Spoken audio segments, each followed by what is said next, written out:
If you enjoyed this podcast, please consider liking, sharing, and subscribing to the channel. Sharing it with your friends and family helps spread knowledge.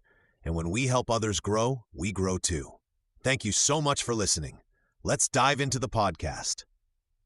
Chapter 1. The Seeds of Strife, Divine Quarrels, and Mortal Ambition. Part 1. The Wedding of Peleus and Thetis. A divine omission, Mount Olympus buzzed with excitement as preparations began for the most magnificent wedding the divine realm had ever witnessed. Peleus, a mortal hero of exceptional courage, was about to marry Thetis, a sea nymph whose beauty rivaled that of the goddesses themselves. The union represented something extraordinary, a bridge between the mortal and immortal worlds that promised to create legendary offspring. Zeus himself had orchestrated this marriage, though not entirely from romantic sentiment. A prophecy had warned that Thetis would bear a son greater than his father. Rather than risk his own throne by marrying her, the king of the gods cleverly arranged her union with a mortal. This way, the child would surpass only Peleus, not threaten divine power. Golden invitations flowed across the heavens to every god and goddess, from the mightiest Olympians to the smallest nature spirits. The wedding would showcase divine unity and celebrate this unique bond between realms. Elaborate preparations transformed the sacred mountain into a paradise of flowers, music, and celestial light. Yet in the careful planning of guest lists, one name was deliberately omitted. Eris, the goddess of discord and strife, found herself excluded from the celebration. The other gods viewed her presence as too dangerous for such a joyous occasion. Wherever Eris appeared, arguments followed. Her very nature brought chaos to peaceful gatherings, turning friends into enemies with whispered words and knowing glances. The oversight was intentional but proved catastrophic. Eris discovered the slight when she noticed the absence of her invitation while every other divine being received theirs. Rage burned within her immortal heart. How dare they celebrate without her? How dare they treat the goddess of discord as unworthy of their precious gathering? On the wedding day, as gods and goddesses filled the great hall with laughter and celebration, Eris enacted her revenge. She appeared at the edge of the festivities, uninvited but determined to leave her mark. In her hand, she carried a golden apple of impossible beauty, inscribed with words that would shatter the peace, "To the fairest." Without ceremony or announcement, Eris hurled the apple into the midst of the wedding party. It rolled across the marble floor, coming to rest where three of the most powerful goddesses could see its gleaming surface and read its provocative message. Hera, queen of the gods and Zeus's wife, stepped forward first, certain the apple belonged to her. Athena, goddess of wisdom and war, claimed equal right to the prize. Aphrodite, embodiment of love and beauty, laughed at their presumption. Each goddess possessed compelling reasons to claim the title. Hera commanded respect as the queen of Olympus, her regal bearing and authority unmatched. Athena's fierce intelligence and strategic mind had earned her reverence from gods and mortals alike. Aphrodite's beauty had launched 1,000 stories, her very presence inspiring both love and desire across the heavens. The wedding celebration ground to a halt as the three goddesses argued. Their voices rose above the music, their divine power crackling in the air like approaching storms. Other gods stepped back, recognizing the danger in this moment. What had begun as a joyous celebration now teetered on the edge of catastrophe. This single act of spite from an excluded goddess had planted seeds that would grow into the greatest war the ancient world would ever know. The golden apple's simple inscription had awakened jealousies that would soon drag both gods and mortals into a conflict spanning generations. Part 2. The Golden Apple. Eris unleashes chaos. The three goddesses stood frozen in their argument, each clutching at the golden apple with desperate determination. Hera, queen of the gods, believed her status as Zeus's wife made her the obvious choice. Athena, goddess of wisdom and war, felt her strategic mind and pure nature proved her superiority. Aphrodite, goddess of love and beauty, simply knew in her heart that beauty was her domain alone. Zeus watched his wife and daughters with growing alarm. He understood that if he chose one goddess over the others, the rejected two would make his immortal life unbearable. The king of gods needed someone else to make this impossible decision. His eyes fell upon the mortal realm, where a young shepherd tended his flocks on the slopes of Mount Ida near Troy. Paris, Prince of Troy, had been abandoned as a baby due to a prophecy that he would bring destruction to his city. Raised by shepherds, he had grown into a handsome young man known for his fairness in settling disputes among the local farmers. Zeus saw an opportunity in this mortal's reputation for justice. The three goddesses appeared before the startled shepherd, their divine beauty almost blinding him. Each presented her case with growing intensity. Hera promised Paris power beyond imagination. He could rule over vast kingdoms and command armies that would span continents. Athena offered wisdom and glory in battle, promising that his name would be remembered as the greatest warrior who ever lived. Then Aphrodite stepped forward with a different kind of offer. She spoke softly of love, describing the most beautiful woman in the world, Helen of Sparta. Helen's beauty was legendary throughout the Greek world, her face so perfect that men would gladly die just to glimpse it. Aphrodite promised that if Paris chose her, Helen would be his forever. Paris felt his heart race as he considered each offer. Power and wisdom seemed distant and cold compared to the promise of perfect love. He was young, passionate, and had spent his life alone with sheep, rather than experiencing the company of noble women. The thought of winning Helen's heart overwhelmed every other consideration. Without fully understanding the consequences, Paris handed the golden apple to Aphrodite. The goddess of love smiled triumphantly while Hera and Athena's faces darkened with rage.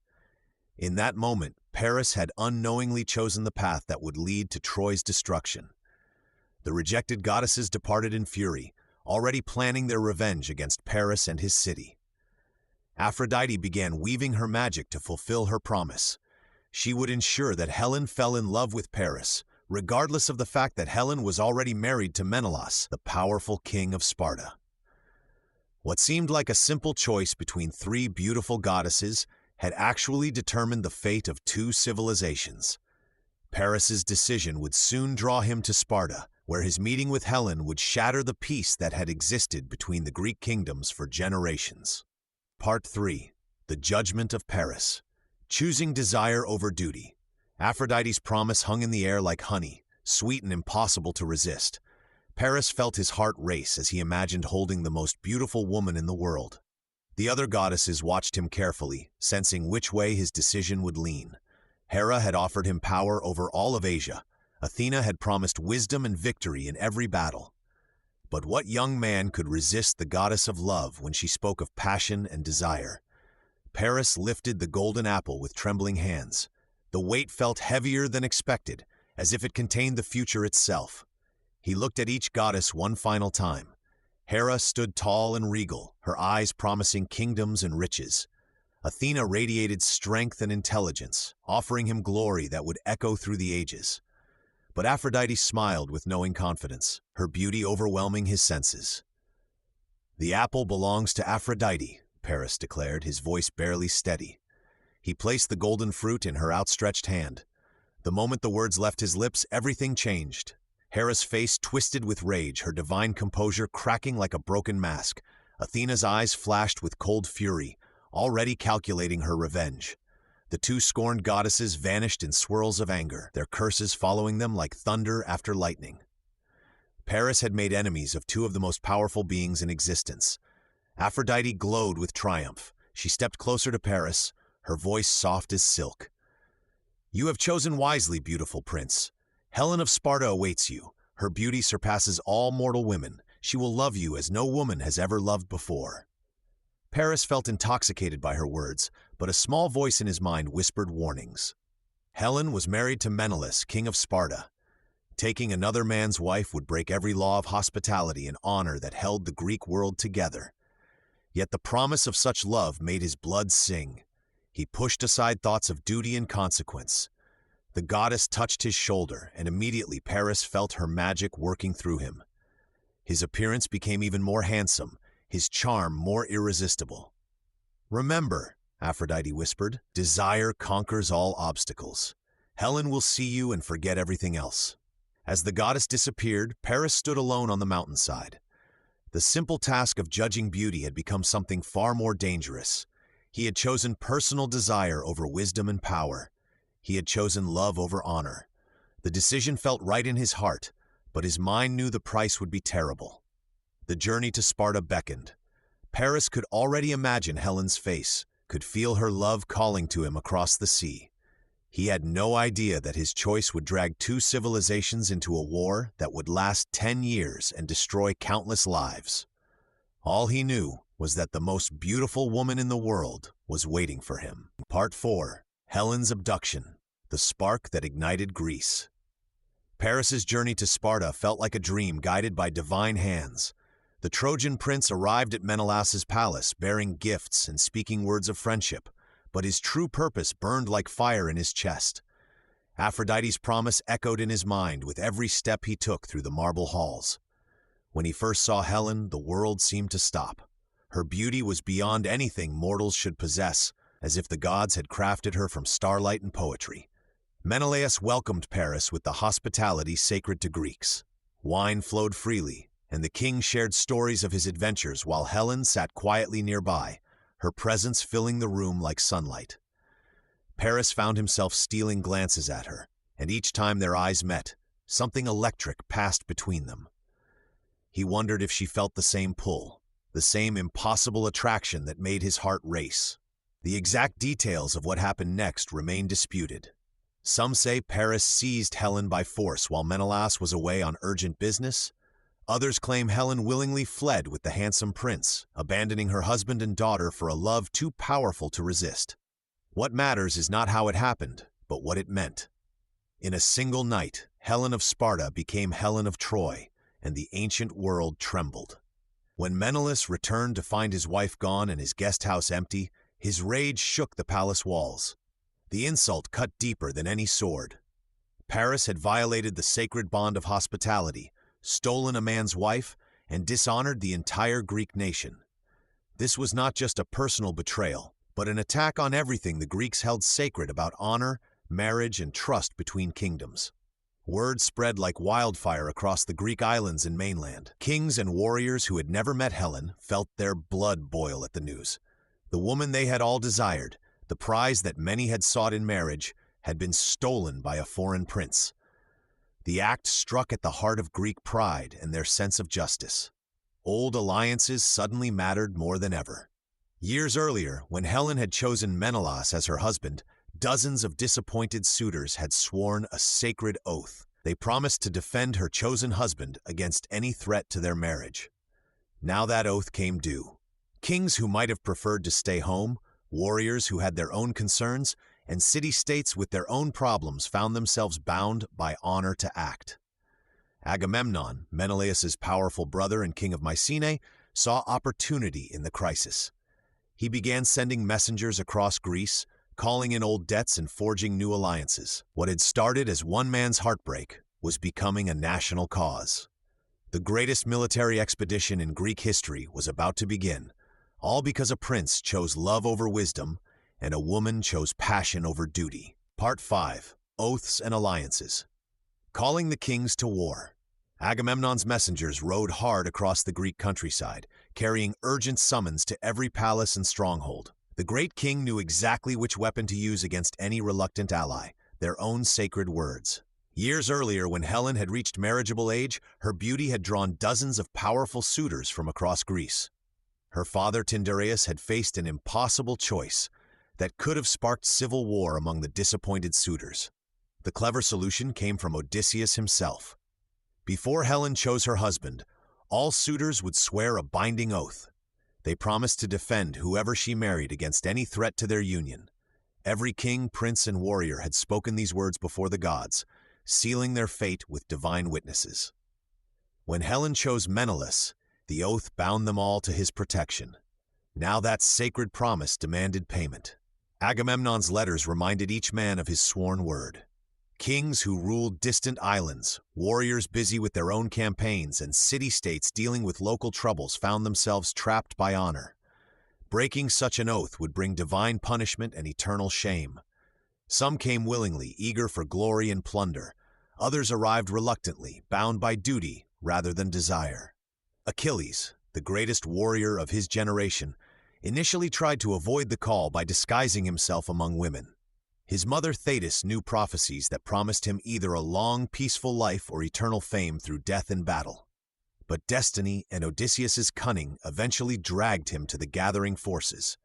Agamemnon proved masterful at turning personal obligation into national cause. He spoke of Greek honor insulted by barbarian Troy. He reminded kings of the wealth and power that conquest would bring. He painted Helen's abduction not as one man's private loss, but as an attack on all Greek customs and dignity. The coalition grew beyond anything Greece had ever seen. Ships filled every harbor from Sparta to Thessaly. Warriors sharpened spears and polished armor. Families said farewell to sons and fathers who might never return. What had begun as Menelaus's personal heartbreak became a massive military expedition involving nearly every major Greek kingdom. Yet beneath the grand speeches and martial preparations lay uncomfortable truths. Many kings joined not from loyalty to Menelaus, but from fear of Agamemnon's power. Others came seeking their own advancement through war's opportunities. The sacred oath provided convenient justification for ambitions that had little to do with Helen or honor. As ships gathered at Aulis, the great staging point for the expedition, Greece witnessed something unprecedented. Never before had so many independent kingdoms united under one banner. The political achievement was remarkable, but it came at a price. Kings who valued their independence now found themselves junior partners in Agamemnon's grand design. Personal oaths had forged a massive war machine that would reshape the ancient world. Chapter 2. The Gathering Tempest, Setting Sail for Troy. Part 1. Sacrifices and Omens, the Price of Passage. The Greek fleet stretched across the harbor like a forest of masts, thousands of ships ready to carry the greatest army ever assembled toward Troy. Yet for weeks, the vessels remained motionless. No wind filled their sails. The sea lay flat as polished bronze under the blazing sun. The soldiers grew restless. They had gathered from every corner of Greece, leaving families and farms behind. Now they sat idle, watching their supplies dwindle while the gods seemed to mock their ambitions. Whispers spread through the camps like wildfire. Some spoke of cursed omens. Others questioned whether the gods truly favored their cause. Agamemnon, the proud king who commanded this vast army, felt the weight of thousands watching him. His authority depended on success, yet he could not even get his ships to leave port. The priests studied bird flights and examined sacrificed animals, searching for signs. Their faces grew darker each day. Then came the terrible revelation. The seer Calchas, his eyes wild with divine knowledge, spoke words that chilled every heart. Artemis, goddess of the hunt, demanded payment for the army's passage. The price was unthinkable. Agamemnon must sacrifice his own daughter, Iphigenia. The king's world shattered. He had led armies and conquered cities, but this choice tore at his very soul. His commanders watched him struggle. Some urged him to find another way. Others reminded him that thousands of warriors depended on his decision. Without favorable winds, the entire expedition would collapse in disgrace. Agamemnon sent word to his wife Clytemnestra, claiming their daughter was needed for a wedding to the hero Achilles. The lie burned in his throat, but he saw no other path. When Iphigenia arrived, radiant with joy at her supposed marriage, the king could barely meet her eyes. The sacrifice took place at dawn. Iphigenia, learning the truth, faced her fate with courage that shamed grown warriors. Her blood stained the altar as the army watched in horrified silence. The price of their glory had been paid in the most precious currency imaginable. Almost immediately, the wind began to blow. Sails snapped taut, and the ships strained against their moorings. The gods had accepted their offering, but the cost created wounds that would never heal. Clytemnestra's anguish would haunt Agamemnon for years to come. The army had learned that victory demanded sacrifices beyond imagination. As the fleet finally departed, many soldiers looked back at the bloodstained shore with new understanding. They sailed not just toward Troy, but toward a war that would devour everything they held dear. The favorable winds that filled their sails carried them toward battles where heroes would die and honor would be measured in rivers of blood. Part 2. The Mustering of Heroes. Armies and champions depart. As the 1,000 ships caught the wind and began their fateful journey across the dark waters, each vessel carried more than soldiers and supplies. They bore the hopes, fears, and burning ambitions of Greece's most legendary warriors. The blood spilled at Aulis had sealed their commitment, but the heroes aboard these ships remained complex men, with their own reasons for sailing toward war. Achilles stood at the prow of his black ship, his golden hair streaming in the sea breeze. The young warrior's hands trembled not with fear, but with anticipation. His mother Thetis had warned him of two paths: a long, peaceful life in obscurity, or a short existence crowned with eternal glory. He had chosen glory, knowing full well that Troy would likely become his tomb. Yet doubt gnawed at him. Was fame worth dying before he had truly lived?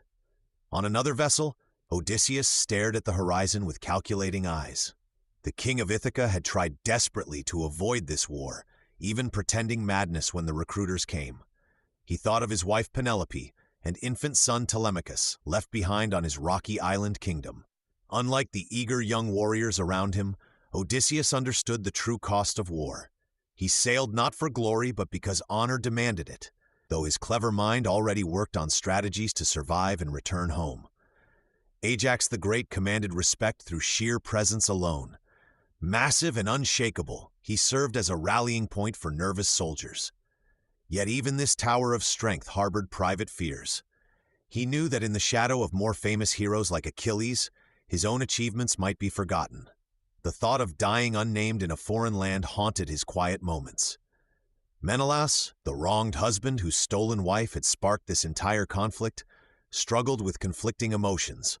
His love for Helen warred with his wounded pride and growing hatred for Paris. Some nights he wondered if any woman was worth the rivers of blood that would flow. Other times, rage consumed him so completely that he would gladly see Troy burn to ash. The fleet's commander, Agamemnon, bore the heaviest burden of all. The King of Kings had sacrificed his own daughter to secure their passage, a deed that would poison his soul forever. He drove his forces forward through sheer will, knowing that retreat would make Iphigenia's death meaningless. Behind his royal authority lay a desperate man trying to justify the unjustifiable. As the ships sailed closer to Troy's distant shores, tensions simmered between these proud champions. Old rivalries, conflicting ambitions, and clashing personalities created friction that would prove as dangerous as any Trojan sword. Each hero carried weapons and armor, but also brought pride, jealousy, and personal demons that would shape the war's course. The voyage gave them time to contemplate what lay ahead. Troy's walls were said to be impregnable, built by gods themselves. Its defenders were skilled warriors fighting for their homes and families. This would not be a quick campaign of raids and pillaging, but a grinding siege that would test every man's resolve. When Troy's towers finally appeared on the horizon, the heroes prepared for a war that would transform them all. Part 3. The landing at Troy. Blood on the shoreline. The Greek ships approached Troy's coast as dawn broke across the water. Months of sailing had ended, and now the real test began. The Trojans had spotted the fleet from their watchtowers hours earlier. By the time the first Greek ship scraped against the pebbled shore, armed defenders waited in formation along the beach. The moment demanded a hero. Every warrior knew that whoever stepped onto Trojan soil first would face certain death. The defenders concentrated their spears and arrows on that single spot where the ships would land. Yet someone had to lead. Someone had to break the wall of fear that held the army back. Protesilaus stepped forward without hesitation. The young king of Phylace had sailed with dreams of glory and honor. He saw his chance to write his name in history. As his ship ground against the shore, he gripped his spear and shield.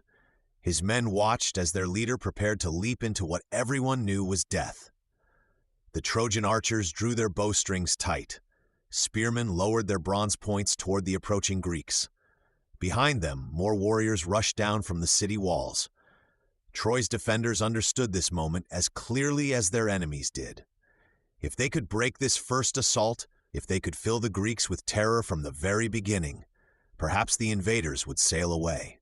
Presilaus jumped. His feet touched Trojan sand for perhaps 3 heartbeats before Hector's spear found his chest. The first Greek to reach Troy became the first to die there. His blood soaked into the beach as his body fell backward into the surf. The sight of their fallen leader could have crushed Greek morale completely. Instead, it ignited something fierce in the warriors watching from their ships. They had crossed the sea for this war. They had left their homes and families. Now their comrade lay dead in the foam, and his sacrifice demanded an answer. Ship after ship disgorged armed men onto the contested shoreline. The Trojans fought desperately to hold the beach, but the Greeks kept coming. Each wave of attackers stepped over the bodies of those who had fallen before them. The sound of bronze against bronze rang across the water as the two armies crashed together for the first time.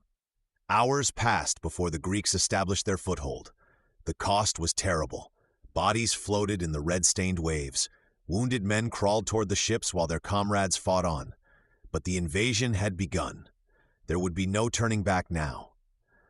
As evening fell, both sides pulled back to count their losses. The Trojans retreated behind their massive walls, while the Greeks made camp on the blood-soaked beach. Protesilaus lay buried in hastily dug sand, the first of thousands who would never see home again. This landing marked the point of no return. The war everyone had feared was now reality. 10 years of siege lay ahead, though neither side knew it yet. Part 4. First skirmishes. Walls tested, alliances tenuous. The beach still reeked of blood when dawn broke over Troy's towering walls.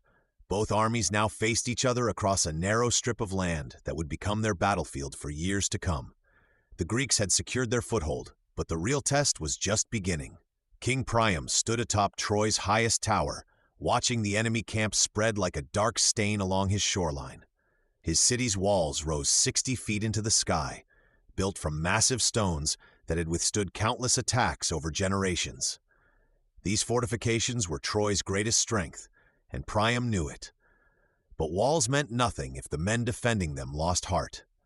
Below in the Greek camp, tension crackled between the assembled kings. Agamemnon barked orders while Achilles sharpened his spear with deliberate strokes. Their landing had cost them dearly, and now they faced a fortress that seemed impossible to breach. Some whispered they should sail home while they still could. The first real battle came 3 days later. Greek scouts had spotted a weakness near Troy's eastern gate, where recent rains had washed away part of the outer defenses. Menelaus led a force of 200 men in a dawn assault, their bronze shields glinting as they charged across the plain. The attack failed spectacularly. Trojan archers rained arrows from the walls, while Prince Hector led a countercharge that sent the Greeks fleeing back to their ships. 20 men died in those first moments, their bodies left scattered in the dust. The message was clear: Troy would not fall easily. But the Greeks learned from their defeat. They began sending small raiding parties to test different sections of the wall, probing for weaknesses like wolves circling their prey. Each skirmish taught them something new about Trojan tactics and defenses. The defenders were skilled, but they were also stretched thin along miles of fortification. The gods watched these early clashes with growing interest. Athena whispered strategies to Greek commanders, while Apollo guided Trojan arrows to their marks. Divine favor shifted like the wind, making victory unpredictable for both sides. Warriors who seemed destined for glory would suddenly stumble and fall, while unknown soldiers performed impossible feats of courage. These small battles revealed the character of each army's champions. Hector proved himself a brilliant defender, always appearing where the fighting was thickest. Ajax showed his strength by holding ground against overwhelming odds. Odysseus demonstrated cunning by leading successful night raids that kept the Trojans constantly on edge. Yet for all their individual heroics, neither side could claim decisive victory. The Greeks had superior numbers, but the Trojans held an impregnable position. Each small triumph was matched by an equally painful defeat. The war was settling into a pattern that would define the next decade. Brief moments of violent action, followed by long periods of watchful waiting. As winter approached, both armies began building more permanent camps. The siege of Troy had truly begun. Chapter 3: The Long Siege. Glory, Grievances, and the Wrath of Achilles. Part 1: 9 years of stalemate, skirmishes, and suffering. The war had dragged on for 8 grueling years. What began as a swift campaign to reclaim Helen had become something else entirely. A grinding test of will that consumed everything in its path. The gleaming bronze that once caught sunlight on eager warriors now bore dents and scratches. The songs of glory had faded into grim silence. Each morning brought the same ritual. Greek warriors would march from their camp toward Troy's towering walls. while Trojan defenders peered down from the battlements. But these were no longer the decisive clashes both sides had once imagined. Instead, small groups would venture out for raids on supply lines or quick skirmishes near the gates. Men would fight, bleed, and die for a few yards of dusty ground that would be abandoned by nightfall. The Greeks controlled the coastline and could receive supplies by ship, but even this advantage came at a cost. Storms destroyed vessels, pirates attacked merchant ships. The long supply lines meant that fresh food often arrived spoiled, and weapons took months to replace. Warriors who had left home as young men now bore gray streaks in their beards. Inside Troy's walls, the situation grew worse each passing season. King Priam watched his storehouses empty as the siege tightened like a slowly closing fist. Families rationed grain that once fed their animals. Children who had been toddlers when the war began now helped tend wounds and mend armor. The city's fountains still flowed, but everything else grew scarce. The psychological toll proved as devastating as any sword thrust. Warriors on both sides began to question why they fought. Greek soldiers wondered if Helen's beauty justified watching their friends die in meaningless skirmishes. Trojan defenders asked whether protecting Paris's stolen bride was worth their city's slow starvation. Sleep brought no peace. Men dreamed of home. Greek warriors saw their wives remarrying, believing them dead, while Trojans dreamed of their children growing up never knowing peace. Some warriors simply walked away, disappearing into the countryside, rather than face another day of pointless violence. The heroes who had once seemed invincible now showed their mortality. Ajax moved more slowly after a spear wound that never properly healed. Hector's famous smile appeared less often as he watched his people suffer. Even the youngest warriors carried themselves like old men, burdened by memories of friends who would never return home. By the 9th year, both armies resembled shadows of their former selves. Yet neither side could retreat without losing everything they had sacrificed. The war had become a trap that held everyone prisoner, Greek and Trojan alike. This grinding stalemate created perfect conditions for the personal conflicts that would soon erupt. When men are pushed beyond their limits, small slights become major grievances, and pride becomes more dangerous than any enemy sword. Part 2, Quarrel of Kings, Achilles withdraws, fate tilts. The insult came like a thunderbolt on a clear morning. Apollo's priest had arrived at the Greek camp carrying gold and pleading for his daughter's return.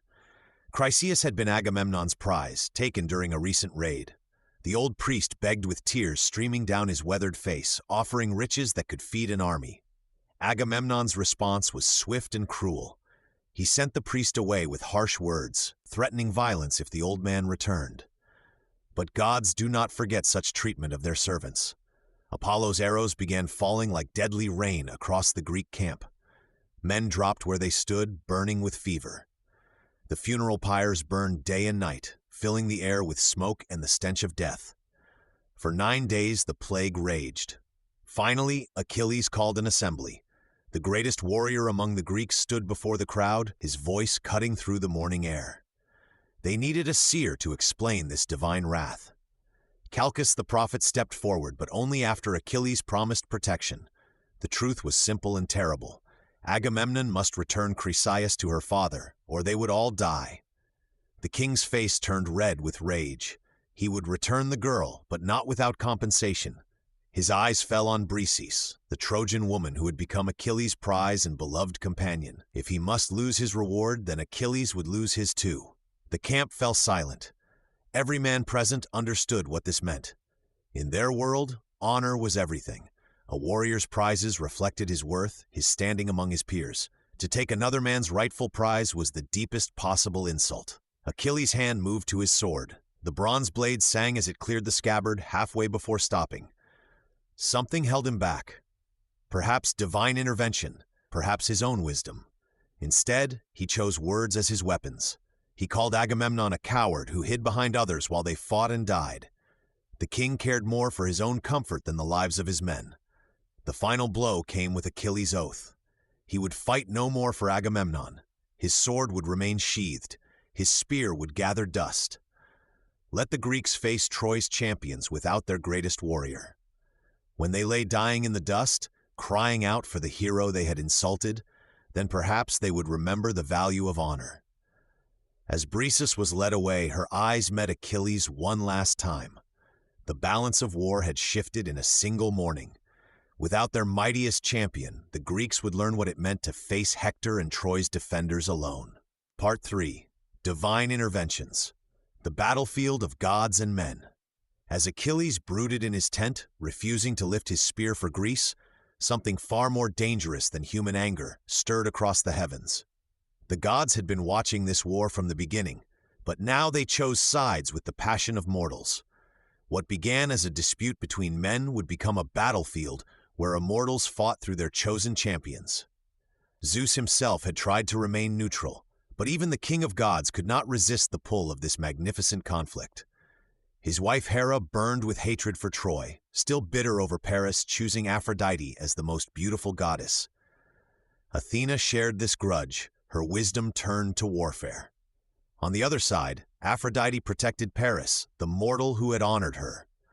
Apollo, god of light and prophecy, favored the Trojans for their piety and respect for his temples. The first sign came during a fierce skirmish near Troy's walls. Diomedes, a Greek warrior of remarkable courage, found himself fighting with impossible strength. Athena had breathed power into his limbs and sharpened his vision to see through divine disguises. When Aphrodite swept down to save her wounded son Aeneas, Diomedes did the unthinkable. He wounded the goddess herself, drawing golden blood from her wrist. Her screams echoed across both earth and heaven. This act shocked both armies into stunned silence. A mortal had harmed an immortal. The balance between divine and human had shifted. Apollo immediately retaliated, appearing as a giant shadow over the battlefield, his voice booming warnings that sent even brave Diomedes retreating. The gods now fought openly. When Hector led a Trojan charge, Apollo walked beside him, invisible to most, but filling the prince with supernatural courage. Greek arrows mysteriously missed their targets. Trojan spears found their marks with divine guidance. The tide of individual battles shifted not just on skill and luck, but on which deity favored which warrior in that moment. Poseidon, god of earthquakes and seas, took pity on the struggling Greeks. He could not openly defy Zeus's commands, but he found ways to help. He whispered courage into Greek hearts and steadied their shield walls during critical moments. When Trojan chariots charged, the earth itself seemed to rise up and trip their horses. The war had become something beyond human understanding. Warriors fought bravely, but their fates rested in divine hands. A spear might fly true only to be deflected by invisible fingers. A sword strike could find its mark because a god guided the blade. Both armies began to realize they were fighting not just each other, but the will of immortals who treated their struggle as a game of favorites. This divine interference would grow stronger as the war continued, turning every battle into a test of which gods held greater power over mortal destiny. Duel of Paris and Menelaus, broken truces and escalation. The weight of endless battle had grown unbearable for both armies. After years of bloodshed with no clear victor, desperate voices on both sides called for a different solution. The idea emerged like a flame in darkness. Let the two men whose conflict had started this war settle it themselves. Paris, who had stolen Helen, would face Menelaus, her rightful husband, in single combat. The winner would claim Helen and end the suffering of thousands. Both armies agreed to this plan with cautious hope. Warriors who had spent years trying to kill each other now worked together to create a sacred space between the battle lines. They marked boundaries and swore solemn oaths before their gods. The rules were simple and final. The duel would decide everything. No interference, no second chances, no resuming the war afterward. Menelaus strode into the circle with grim determination etched on his weathered face. This was his moment of justice after years of humiliation. Paris approached more reluctantly, his handsome features betraying fear despite his golden armor. The contrast was stark, the wronged husband burning with righteous anger against the beautiful prince who had caused such devastation through his selfish desire. The duel began with clashing bronze and shouted war cries. Menelaus fought with the fury of accumulated years, his spear finding its mark and his sword striking true. Paris, skilled but lacking his opponent's burning motivation, found himself overwhelmed. The younger man stumbled backward under the relentless assault, his strength failing as Menelaus pressed his advantage. Victory seemed certain when Menelaus grabbed Paris by his helmet crest and began dragging him toward the Greek lines. The assembled armies watched in stunned silence as justice appeared ready to triumph. Helen's fate would be decided, and the war would finally end with honor satisfied. But the gods had other plans. Aphrodite, who had promised Helen to Paris in the first place, could not allow her favorite to die. Invisible to mortal eyes, she snapped the leather strap of Paris's helmet, sending Menelaus tumbling backward with only empty bronze in his hands. In the same instant, she wrapped Paris in a thick mist and spirited him away to safety within Troy's walls. The armies stared in confusion as Paris simply vanished from the battlefield. Menelaus stood alone in the circle, holding a broken helmet and demanding his vanished opponent return to face justice. The Trojans looked to their empty battle line with growing dread, while the Greeks shouted accusations of cowardice and trickery. The carefully constructed peace crumbled in moments. Divine intervention had made a mockery of human agreements and sacred oaths. What should have been a clean resolution became another source of bitter resentment. The war that might have ended instead gained new fury, proving that even the most solemn attempts at peace meant nothing when the gods chose to play favorites with mortal lives. Part 5. Defensive Stands and Heroic Feats. The war's midpoint. The broken truce shattered more than agreements. It broke the last hope for easy victory.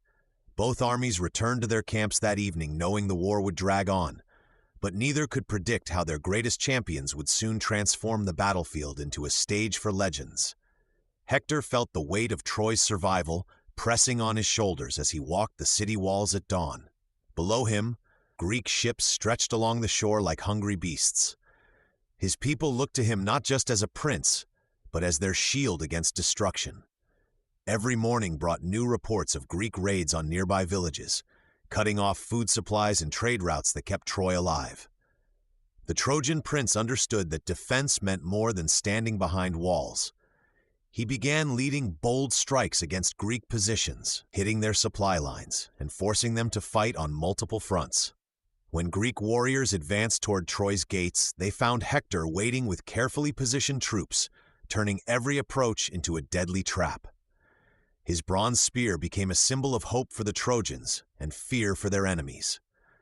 In one memorable clash, Hector charged straight into a Greek formation that had broken through their outer defenses. Fighting alone against dozens of warriors, he held the line until reinforcements arrived, his armor gleaming as he moved like a whirlwind through enemy ranks. Across the battlefield, Ajax the Great earned his reputation through different but equally stunning displays of courage. Standing nearly 8 feet tall with a shield large enough to hide behind, he became the Greeks' immovable rock. When Trojan forces pushed toward the Greek ships, Ajax positioned himself at key choke points and simply refused to move. His fighting style differed completely from Hector's swift strikes. Ajax fought like a fortress made flesh, absorbing countless blows while dealing devastating counterattacks. During one prolonged assault, he stood guard over fallen Greek heroes for an entire day, preventing Trojans from claiming their armor and weapons. Enemy spears and arrows bounced off his massive shield, while he methodically cut down anyone who came too close. The contrast between these champions defined the war's character during this period. Hector fought with desperate brilliance, knowing every victory bought precious time for his besieged city. Ajax fought with calm determination, understanding that Greek success depended on steady pressure rather than flashy heroics. Their individual battles inspired thousands of warriors on both sides. Young Trojans watched Hector's daring raids and believed their city might survive any siege. Greek soldiers saw Ajax's unbreakable defense and trusted their expedition would eventually succeed. Yet neither champion could deliver decisive victory. Every Trojan success was matched by Greek resilience. Every Greek advance met determined Trojan resistance. The war had found its cruel balance, sustained by heroes whose very greatness ensured the conflict would continue grinding forward, consuming lives while creating the stories that would outlive them all. Chapter 4. The Climax. Death of Heroes and the Fall of Troy. Part 1. Patroclus in Achilles' Armor. Heroism and Tragedy. The sight of Greek ships burning on the shore filled Patroclus with rage he could no longer contain. For days, he had watched his closest friend Achilles sulk in his tent, nursing wounded pride while their comrades died. The Trojans pressed closer to the Greek camp with each passing hour, and Hector's bronze spear seemed unstoppable. Patroclus burst into Achilles' tent, his eyes blazing with desperation. "The ships are burning," he pleaded. "Agamemnon's men fall back in terror. If you will not fight, at least let me wear your armor. Let the Trojans think you have returned to battle." Achilles looked up from polishing his spear, torn between love for his friend and bitter anger at the Greek leaders. The firelight danced across his face as he considered the request. Finally, he nodded slowly. "Take my armor, but promise me this. Drive the Trojans from our ships, then return. Do not pursue them to Troy's walls." The transformation was immediate. As Patroclus strapped on the gleaming bronze breastplate and lifted Achilles' famous shield, whispers spread through the Greek ranks like wildfire. "Achilles returns!" they cried. Soldiers who moments before had cowered behind their shields now stood tall, gripping their weapons with renewed strength. Patroclus charged into battle with the fury of a lightning storm. The Trojans, seeing what they believed was Achilles himself, fell back in terror. Greek warriors surged forward behind him, their battle cries echoing across the plain. Ships that moments before blazed with enemy fire were suddenly saved as Trojan forces retreated in panic. But victory intoxicated Patroclus.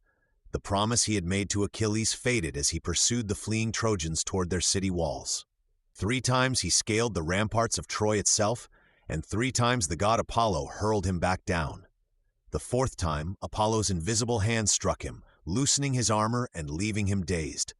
Hector saw his chance. The greatest of Trojan warriors advanced on the stunned Greek, his spear gleaming in the afternoon sun. "You thought you could take our city?" Hector called out, his voice carrying across the battlefield. "Now learn the price of such ambition." The bronze spear found its mark. Patroclus fell, blood pooling beneath Achilles' borrowed armor. As his life ebbed away, he whispered a final prophecy. "Death stands close behind you, Hector. Achilles will be your killer." Word of Patroclus's death reached Achilles like a thunderbolt. The warrior who had refused to fight for honor now had something far more powerful driving him. Grief transformed into terrible vengeance. The war's bloodiest chapter was about to begin. Part 2, Achilles' Return, Vengeance, the Slaying of Hector. Achilles' howl of grief echoed across the Greek camp when he saw his friend's body. The warrior who had sulked in his tent for months now blazed with a fury that made hardened soldiers step back in fear. His mother, the sea goddess Thetis, appeared at his side with tears streaming down her face. She knew what this moment meant. "My son," she whispered, "if you kill Hector, your own death will follow soon after." Achilles looked at her with eyes that burned like coals. "Let me die tomorrow, if only I can make Hector pay today." The god of fire forged new armor for Achilles through the night. When dawn broke, the Greek champion emerged transformed. His new shield caught the sunlight like a mirror, and his spear seemed to thirst for blood. The other warriors watched in silence as he strode toward the battlefield, no longer the proud young hero who had started this war, but something darker and more terrible. Hector stood on Troy's walls, watching Achilles approach. His wife Andromache begged him to stay inside the city. "Please," she cried, clutching their baby son. "This man will kill you and leave us with nothing." But Hector's honor would not let him hide while his people suffered. He kissed his wife goodbye and walked through the gates to face his destiny. The 2 greatest warriors of their age met on the plain between the armies. Hector tried to speak of honor and proper burial rites, but Achilles cut him off with rage-filled words. "There are no agreements between lions and men," he snarled. "One of us dies today, and the dogs will feast on his flesh." Their fight was swift and brutal. Achilles moved with inhuman speed, his divine armor turning aside Hector's desperate strikes. When his spear finally found the gap in Hector's throat, the Trojan prince fell with a sound like thunder. But Achilles' vengeance had only begun. What happened next shocked even the gods. Achilles tied Hector's body to his chariot and dragged it around Troy's walls 3 times, while the city watched in horror. The great defender's flesh tore against the stones as his family screamed from the walls above. For 11 days, Achilles continued this terrible ritual, dragging the corpse around his friend's tomb each morning. Finally, Hector's father, old King Priam, could bear no more. In the darkest hour of night, he crept through the Greek camp to Achilles' tent. There, the grieving king knelt before his son's killer and kissed the hands that had spilled so much Trojan blood. "Remember your own father," Priam whispered. "Give me back my son." Something broke inside Achilles at those words. The terrible rage that had consumed him flickered and died. He wept with the old king, and for the first time since Patroclus fell, he felt human again. Troy's greatest defender would receive the burial he deserved. But everyone knew the city's fate was now sealed. Part 3. The Wooden Horse. Odysseus's Deception. After 10 years of siege, the Greeks faced a terrible truth. Troy's walls still stood strong and their warriors grew weary. No amount of strength or courage had broken the city's defenses. The death of Hector had wounded Troy deeply, but the Trojans still fought behind their mighty walls. Something had to change, or this war would drag on forever. Odysseus watched the funeral pyres burn and thought. While other Greeks talked of honor and glory in battle, his mind worked differently. He saw problems like puzzles waiting to be solved. As smoke drifted across the camp, an idea began to form in his brilliant mind. What if they could get inside Troy without breaking down the walls? What if the Trojans themselves opened their gates? The plan Odysseus presented to the Greek leaders sounded impossible at first. They would build a massive wooden horse, hollow inside, big enough to hide their best warriors. Then they would pretend to give up the siege and sail away, leaving the horse behind as an offering to the gods. The Trojans, thinking they had won, might bring this gift inside their walls. Once night fell, the hidden Greeks would emerge and open the gates for their army, which would return under cover of darkness. Many Greeks laughed at the idea. After 10 years of fighting, it seemed foolish to trust their fate to a wooden trick. But Odysseus spoke with such conviction that gradually minds began to change. They had tried everything else. Why not attempt this bold deception? The Greeks set to work with desperate energy. Master craftsmen shaped the horse from strong timber, making it tall enough to inspire awe and hollow enough to hide men. They carved detailed muscles and flowing mane, making it look like a gift worthy of the gods. Inside, they built secret compartments where warriors could crouch in silence for hours. When the horse stood complete, it towered over the Greek camp like a monument. Odysseus chose his bravest and most trusted men to hide inside. Each warrior knew that discovery meant certain death. They would have to remain perfectly still and silent, even as their legs cramped and their throats grew dry. The hardest part came next. The Greek army had to make their departure look real. They burned their camps, loaded their ships, and sailed away toward the horizon. But they didn't go far. Hidden behind a nearby island, they waited for the signal that would bring them racing back. From Troy's walls, amazed Trojans watched their enemies disappear. After 10 long years, the Greeks had finally given up. The siege was over. They had survived.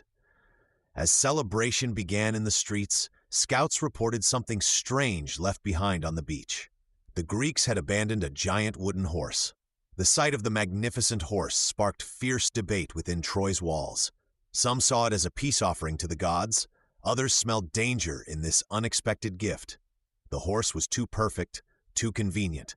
Why would the Greeks leave such a masterpiece behind unless it served some purpose? As Trojans gathered around the mysterious horse, fate balanced on a knife's edge. Hidden inside, Greek warriors held their breath and waited. The next few hours would determine whether 10 years of war would end in victory or devastating defeat. Part 4. Night of Fire. Troy's sack and the slaughter within darkness wrapped around Troy like a shroud as the city slept peacefully for the first time in years. The great gates stood closed, guards dozed at their posts, and families rested behind thick walls that had protected them through 10 long years of siege. The wooden horse sat silent in the main square, a testament to what everyone believed was Greek defeat and retreat. Inside the horse's hollow belly, Greek warriors counted each breath, their muscles cramped from hours of stillness. Sweat dripped down their faces as they listened to Trojan voices celebrating outside. Odysseus pressed his ear to the wood, waiting for the perfect moment. The city had to be completely quiet, completely vulnerable. Midnight came with whispered signals. The hidden panel in the horse's side creaked open. One by one, the Greeks dropped silently to the stone plaza below. Their feet made no sound as they spread through the empty streets like shadows. Each man knew his task. Some would open the gates, others would start fires. All would show no mercy when the killing began. The main gates proved easier to breach than anyone had imagined. Guards who should have been watching had celebrated too much wine. Heavy bronze bars lifted without resistance. The massive wooden doors swung wide. Across the plain, signal fires blazed to life. The main Greek army, hidden beyond the nearby hills, saw the flames and began their final charge toward Troy. Fire bloomed first in the wooden buildings near the walls. Orange light danced across stone houses as flames jumped from roof to roof. The acrid smell of burning wood and fabric filled the night air. Trojans woke to screaming and the sound of running feet. Confusion reigned as people stumbled from their homes into chaos they couldn't understand. Greek soldiers poured through the open gates like floodwater breaking through a dam. 10 years of frustration and loss erupted in violence that knew no bounds. Houses burned, streets filled with blood. Women clutched children as they ran through smoke-filled alleys seeking escape that didn't exist. King Priam died defending his palace, an old man's courage no match for Greek bronze. Prince Paris fell with an arrow through his chest. The royal family that had ruled Troy for generations scattered like leaves in a storm. Some found death fighting, others discovered it hiding in temples where they thought gods might protect them. By dawn, Troy's proud towers stood as blackened skeletons against the morning sky. The city that had withstood siege for a decade fell in a single night. Bodies lay scattered in the streets like broken dolls. The great civilization that had challenged Greece itself was gone, reduced to ash and bitter memories. The long war had finally ended, but victory tasted of smoke and carried the weight of too much death. Chapter 5: The Long Shadow Aftermath and the Fate of Heroes. Part 1: Spoils and Suffering, Division and Despair. The walls of Troy lay broken, but the real battles were just beginning. As the Greeks gathered in the smoking ruins, they faced a problem that would poison their victory. 10 years of war had produced mountains of treasure, countless captives, and bitter disputes over who deserved what. Agamemnon, the Greek commander, claimed the largest share by right of leadership. His tent overflowed with gold cups, silver armor, and precious stones torn from Trojan temples. But his most prized possession was Cassandra, the beautiful Trojan princess who spoke prophecies no one believed. She sat in chains beside his throne, her eyes wild with visions of doom that everyone ignored. Achilles was dead, but his men still demanded their hero's portion. They took Polyxena, Priam's youngest daughter, and sacrificed her on Achilles' tomb. The other Greeks watched in silence, uncomfortable with this bloody ritual but unwilling to challenge the Myrmidons. Blood soaked into the earth as the girl died, calling down curses on all who stood by. The division of captives created the deepest wounds. Menelaus reclaimed his wife Helen, but their reunion felt hollow. She stood beautiful and untouchable as ever, while he struggled to understand if this prize was worth the thousands who died for her. Their first night together passed in cold silence, both knowing their marriage could never return to what it was. Other wives became property of men they had never chosen. Hector's widow Andromache was given to Neoptolemus, Achilles' brutal son. She held her infant son close, knowing the Greeks would never let Hector's heir live to seek revenge. When they took the baby from her arms and threw him from Troy's walls, her screams echoed across the camp. The sound made even hardened warriors look away. Omens began appearing immediately. Birds fell dead from the sky, wine turned sour in the cups. Priests found diseased livers in the sacrificial animals, clear signs that the gods were angry. Yet the Greeks continued their celebrations, drowning their unease in captured wine. The most disturbing sign came from Laocoon's fate still fresh in memory. The priest who had warned against the wooden horse lay crushed by serpents, along with his innocent sons. His death proved that speaking truth often brought punishment, but his silence might have saved Troy. Now similar serpents appeared in the Greek camp, slithering between the tents as men slept. Even in victory, the Greeks found themselves divided. Some wanted to burn Troy completely and salt the earth. Others argued for rebuilding it as a Greek colony. Arguments broke out over trivial matters. Friends who had fought side by side for years now quarreled over pieces of pottery and lengths of cloth. The women's curses hung heavy in the air. They called upon every god they knew, begging for justice against their captors. Their words might have seemed powerless, but the Greeks had learned not to dismiss divine anger. Too many signs pointed toward punishment waiting ahead. As ships prepared for departure, the celebration felt forced and desperate. Victory had come, but at a cost that would follow them home across the wine-dark sea. Part 2. Departure and Doom. The Greeks' homeward journeys. The ships stood ready at the shoreline, their hulls heavy with treasure and their crews eager to see home again. Yet something felt wrong. The very air seemed thick with warning. As the Greek heroes prepared to leave Troy's smoking ruins behind, none could have imagined that their real trials were only beginning. Agamemnon set sail first, his ships loaded with gold and captive women, but the gods had not forgotten his arrogance or the blood he had spilled at their altars. Storms struck his fleet almost immediately. Massive waves crashed over the vessels while winds howled like angry spirits. Lightning split the sky, and many ships vanished beneath the churning waters. The king who had commanded 1,000 ships now watched helplessly as the sea claimed vessel after vessel. Other heroes faced their own punishments. Ajax the Lesser had committed terrible crimes in Athena's temple during Troy's fall. The goddess's rage followed him across the waves. His ship was dashed against sharp rocks, and though he managed to swim to shore, he boasted that not even the gods could kill him. At those words, Poseidon struck the rock where Ajax stood, and the sea swallowed him whole. But perhaps no journey became more famous than that of Odysseus, the clever king of Ithaca. What should have been a simple voyage home stretched into 10 years of wandering. Every island brought new dangers. He faced monsters with one eye, women who sang sailors to their deaths, and whirlpools that could crush entire ships. His men died one by one until he sailed alone, haunted by memories of friends lost to his own mistakes and the gods' endless anger. Meanwhile, other survivors found different fates waiting. Some reached home only to discover that wives had taken new husbands or that enemies had seized their thrones. Years of war had changed everything. The world they remembered no longer existed. Sons had grown into strangers. Kingdoms had fallen to rivals who thought the heroes were dead. The bitter truth became clear to all who survived the journey home. Victory at Troy had solved nothing. The war's end was not an ending at all, but the beginning of new sorrows. Each hero carried invisible wounds that would never heal. They had won their battle, but lost pieces of their souls in the process. As news of these tragic homecomings spread, people began to understand that some victories cost more than defeats. The gods had sent a message written in storms and suffering. Pride and violence would always demand payment, and that debt might take decades to collect. The war's shadow would stretch far beyond Troy's fallen walls, touching lives and generations yet unborn. Part 3. Helen's Fate, Return and Redemption?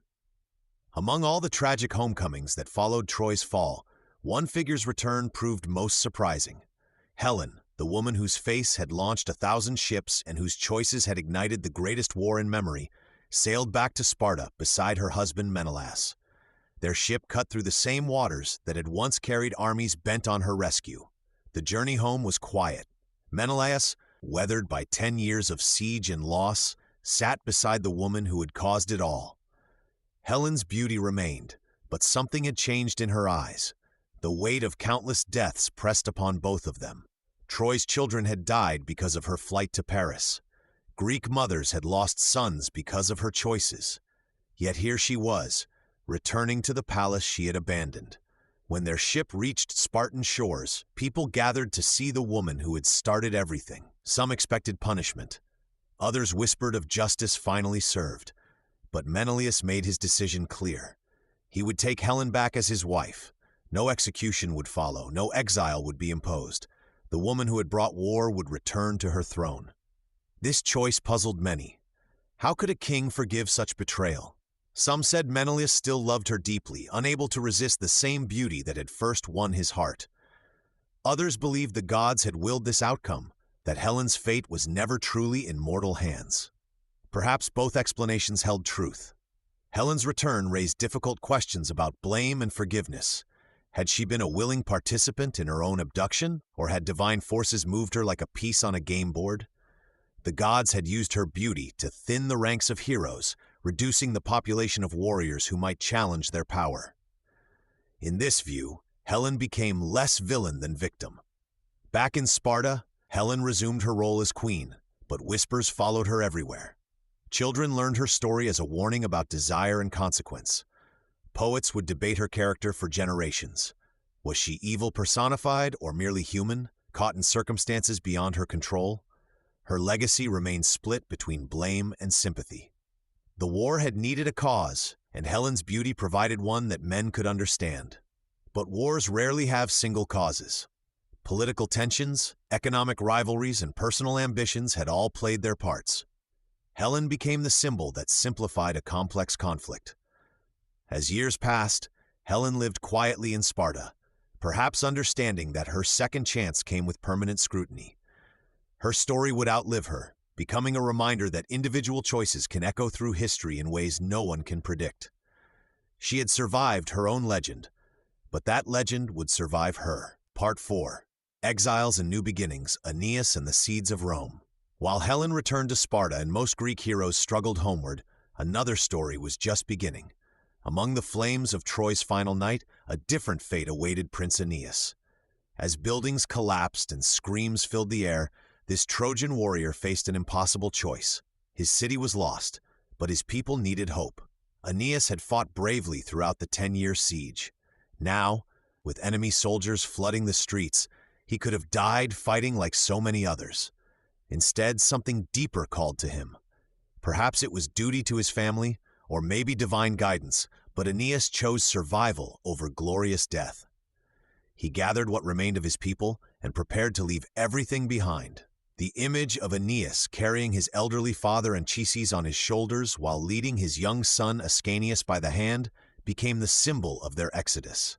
Behind them followed hundreds of survivors, warriors without a kingdom, women without homes, children who would grow up far from the land of their birth. They took what they could carry and left Troy burning in the darkness. Their ships cut through the Mediterranean waves with no clear destination. Unlike the Greeks sailing home to familiar harbors, these Trojans were refugees seeking a new beginning. They stopped at various islands and coastal cities, sometimes welcomed, sometimes driven away. Each landing brought hope that perhaps this place would become their new home. Each departure brought fresh disappointment. The journey tested everyone's faith. Food ran low. Storms scattered their fleet. Some questioned why they had left Troy at all. Wouldn't death in battle have been more honorable than this endless wandering? But Aeneas held them together with promises that they would find their destined land. He spoke of prophecies that foretold a great city rising from their suffering.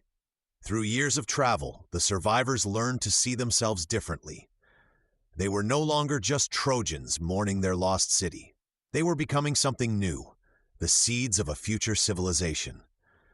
Their children would not remember Troy's walls, but they would carry Troy's spirit. The old stories would survive in new forms.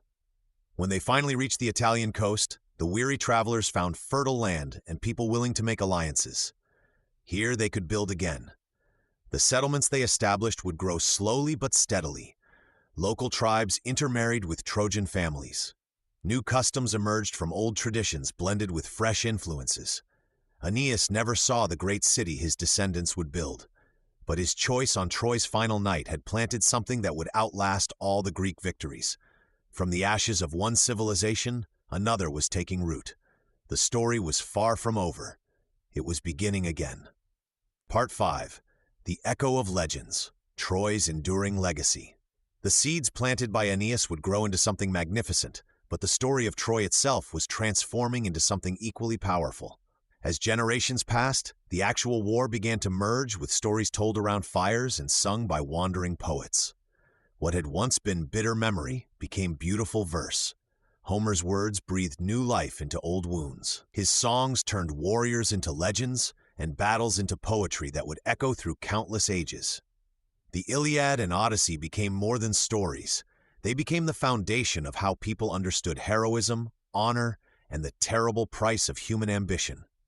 Children learned of Achilles and Hector before they could properly hold a sword. The Greeks claimed these tales as their own, but the stories belonged to everyone who heard them. Each telling added new layers, new meanings. Troy became a mirror where every civilization could see its own struggles reflected back. The Romans saw in Aeneas their divine ancestry. Medieval knights found models for chivalry in Hector's noble death. Renaissance artists discovered perfect subjects for their paintings and sculptures. But something remarkable happened as centuries rolled by. The line between what actually occurred and what poets imagined began to blur completely. Did Helen truly possess beauty that could launch 1,000 ships? Did Achilles really drag Hector's body around Troy's walls? The questions mattered less than the truths these stories revealed about human nature itself. People recognized themselves in these ancient characters. They understood Priam's grief for his son, Paris's reckless passion, Cassandra's frustrated warnings that no one would believe. The emotions felt real even when the events seemed impossible. This was the war's greatest victory. Not conquest of a city, but conquest of the human imagination. Artists across cultures found inspiration in Troy's fall. Painters depicted the wooden horse. Sculptors carved Laocoon's death struggle with serpents. Writers retold the story through new eyes, seeing fresh meanings in ancient events.